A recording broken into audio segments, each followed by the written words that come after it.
मंगल भवन मंगल हारी, उमा सहित जी जपत पुरारी। दक्ष सुतन उपदेश जाई, तिन्ह फिरी भवनु न देखाई। चित्रकेतु कर घरु उनखाला, कनक कसिपु कर पुनि असहाला। नारद सिख जे सुनहि नर नारी, अवसि होहि तजी भवनु भिखारी। मन कपटी तन सज्जन चिन्हा, आपु सरिस सबहि चहकिन्हा। तिहि के बचन मानि विश्वासा, तुम चाहु पति सहज उदासा। निर्गुण नीलज कुबेश कपाली, अकुल अगेह दिगंबर ब्याली। कहूँ कवन सुख वस बरु पाए, भल भूली हूँ ठग के बोराए। पंच कहे शिव सती विवाही, पुनिय बडेरी मराए निताही। मंगल भवन मंगल हारी, उमा सहित जेहि जपत पुरारी। अब सुख सोवत सोचु नहीं, भीख मागी भव खाही। सहज एकाकिन के भवन, कबहु किनारी घटा। मंगल भवन मंगल हारी, उमा सहित जेहि जपत पुरारी। अजहु मानहु कहा हमारा, हम तुम कहूँ बरु नेक विचारा। अति सुंदर सुचि सुखद सुशीला, गावहि वेद जासु जस लीला। दूषण रहित सकल गुण राशि, श्रीपतिपुर बैकुंठ निवासी। असबरु तुम्हि मिलाऊ आनी, सुनत बिहसी कहा बचन भवानी। सत्य कहेउ गिरि भवतनु एहा, हटना छूट छूटे बरु देहा। कनक पुनि पशान ते होई, जारी हूँ सहजु न परिहर सोई।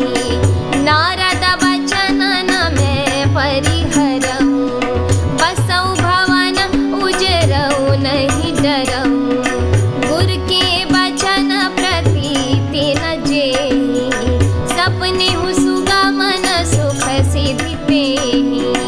मंगल भवन मंगल हारी, उमा सहित जेहि जपत पुरारी। महादेव अवगुण भवन, विष्णु सकल गुण धाम। जेहि कर मनोरम जाहि सन, तेहि तेहि सन काम।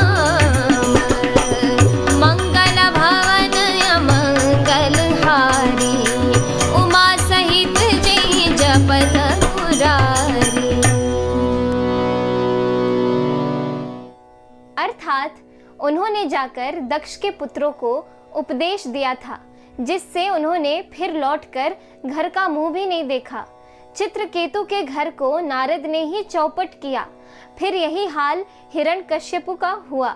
जो स्त्री पुरुष नारद की सीख सुनते हैं, वे घर बार छोड़कर अवश्य ही भिखारी हो जाते हैं। उनका तो मन ही कपटी है, शरीर पर सज्जनों के चिन्ह हैं। वे सभी को अपने समान बनाना चाहते हैं। उनके वचनों पर विश्वास मानकर तुम ऐसा पति चाहती हो जो स्वभाव से ही उदासीन, गुणहीन, निर्लज्ज, बुरे वेश वाला, नर कपालों की माला पहनने वाला, कुलहीन, बिना घर बार का, नंगा और शरीर पर सांपों को लपेटे रखने वाला है। ऐसे वर के मिलने से कहो तुम्हें क्या सुख होगा। तुम उस ठग नारद के बहकावे में आकर खूब भूली। पहले पंचों के कहने से शिव ने सती से विवाह किया, परंतु फिर उसे त्याग कर मरवा डाला। अब शिव को कोई चिंता नहीं रही, भीख मांगकर खा लेते हैं और सुख से सोते हैं। ऐसे स्वभाव से ही अकेले रहने वालों के घर भी भला क्या कभी स्त्रियां टिक सकती हैं? अब भी हमारा कहा मानो, हमने तुम्हारे लिए अच्छा वर विचारा है। वह बहुत ही सुंदर, पवित्र, सुखदायक और सुशील है, जिसका यश और लीला वेद गाते हैं। वह दोषों से रहित, सारे सद्गुणों की राशि, लक्ष्मी का स्वामी और वैकुंठपुरी का रहने वाला है। हम ऐसे वर को लाकर तुमसे मिला देंगे। यह सुनते ही पार्वती जी हंसकर बोली, आपने यह सत्य ही कहा कि मेरा यह शरीर पर्वत से उत्पन्न हुआ है, इसीलिए हठ नहीं छूटेगा। शरीर भले ही छूट जाए, सोना भी पत्थर से ही उत्पन्न होता है, सो वह जलाए जाने पर भी अपने स्वभाव सुवर्णत्व को नहीं छोड़ता। अतः मैं नारद जी के वचनों को नहीं छोड़ूंगी, चाहे घर बसे या उजड़े, इससे मैं नहीं डरती। जिसको गुरु के वचनों में विश्वास नहीं है, उसको सुख और सिद्धि स्वप्न में भी सुगम नहीं होती। माना कि महादेव जी अवगुणों के भवन हैं और विष्णु समस्त सद्गुणों के धाम है, पर जिसका मन जिसमें रम गया, उसको तो उसी से काम है। इस एपिसोड में इतना ही। आगे की कथा सुनने के लिए कृपया मेरे YouTube चैनल से जुड़े रहें। धन्यवाद।